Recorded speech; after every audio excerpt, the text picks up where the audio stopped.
अगर भगवान सच में हैं, तो वो हमेशा इंसानों जैसे ही क्यों दिखते हैं? धरती पर लाखों प्रजातियां हैं, फिर ईश्वर ने सिर्फ इंसान जैसा चेहरा ही क्यों चुना? या कहीं हमने ही भगवान को अपने जैसा बना दिया? आइए देखते हैं, क्या सच में ईश्वर है? और अगर है, तो क्या वह वास्तव में उसी आकृति या अवस्था में है जिसके बारे में हम बचपन से सुनते और देखते आए हैं? यदि विष्णु, शिव और ब्रह्मा हमारे भगवान हैं और निस्संदेह हैं, तो फिर परम परमात्मा हमें मनुष्यों की तरह ही क्यों दिखाई देते हैं? आखिर क्यों और कैसे? हम इंसानों के अलावा इस पृथ्वी पर अनगिनत प्रकार के जीव निवास करते हैं।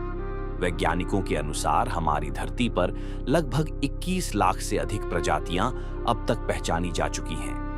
फिर ऐसा क्यों है कि जब भी हम ईश्वर, भगवान या परमात्मा की कल्पना करते हैं, तो उनका स्वरूप हमारे जैसा ही दिखाई देता है, किसी अन्य जीव या किसी बिल्कुल अलग रूप में नहीं? इसका उत्तर शायद उतना जटिल नहीं जितना पहली नजर में लगता है। लाखों प्रजातियों के बीच केवल मनुष्य ही ऐसा जीव है जो केवल भोजन जुटाने, स्वयं को सुरक्षित रखने और अपनी नस्ल आगे बढ़ाने तक सीमित नहीं है। मनुष्य में सोचने, समझने, प्रश्न करने, शोध करने और सत्य की खोज करने की क्षमता है।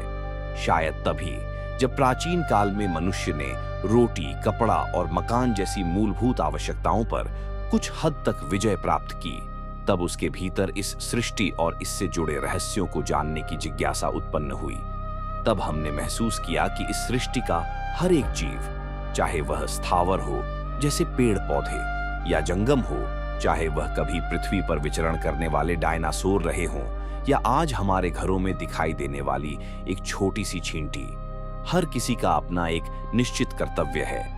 और आश्चर्य की बात यह है कि वे सभी बिना किसी घोषणा, बिना किसी अहंकार के निरंतर अपने उस कर्तव्य का पालन करते रहते हैं। हमारे घर के सामने खड़ा पेड़ कभी अपनी इच्छा से ऑक्सीजन देना बंद नहीं करता। एक भूखा शेर घास खाना नहीं चुनता और एक भूखी बकरी शिकार करना नहीं सीखती। अर्थात प्रकृति के बाकी जीव अपने स्वभाव से बंधे हैं। उनका धर्म निश्चित है। स्वधर्मे निधनम श्रेय। भगवद गीता में भी स्वभाव और धर्म की यही बात कही गई है। पर शायद यही नियम मनुष्य पर पूरी तरह लागू नहीं होता। मनुष्य को चुनाव मिला है, देखने का, समझने का, प्रश्न करने का और अपने स्वभाव से ऊपर उठने का। शायद इसी कारण हमने अपने आसपास की चीजों को देखना, परखना और समझना शुरू किया। सबसे पहले हमने प्रकृति को स्वयं से ऊपर माना और यहीं से जन्म हुआ पंचतत्व की उस सोच का। पृथ्वी, जल, अग्नि, वायु और आकाश। लेकिन यह कहना कि इन तत्वों का अस्तित्व हमारी खोज से पहले नहीं था, हमारी सबसे बड़ी मूर्खता होगी।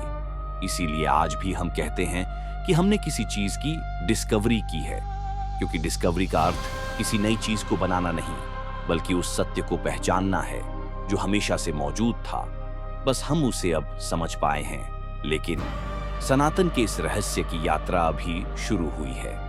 अगले भाग में हम उस प्रश्न तक पहुंचेंगे जिसे जानने के बाद शायद आप भगवान को कभी पहले जैसा न देख पाए। तो तैयार रहिए और अपनी जिज्ञासा को जीवित रखिए।